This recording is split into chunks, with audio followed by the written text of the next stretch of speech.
Talk about temples noong unang panahon. The pyramid and mga temples. Sana pag nagbabasa tayo ng Bible, no wonder din may natin nag-rush sa mga malalayong bagay. Kasi marami tayo matututunan din. You know what happened? Jesus said, destroy this temple. In 3 days, I will restore it again. Sabi ng mga taong yabang mo, our forefathers built this. It took us 40 years to finish this temple. Ang ganda siguro ng temple na yun. Pero may connotation sa baba, he was talking about the spiritual temple. So, sinasabi ngayon dito, ikaw na ngayon ang temple.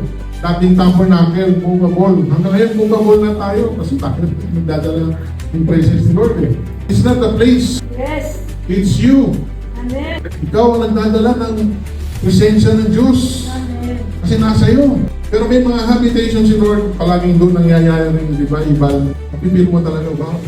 May mga lugar naman dito nangyayari mga kalupal-lupal, mapipil mo rin yung habitation of darkness. Di ba may mga time na gano'n?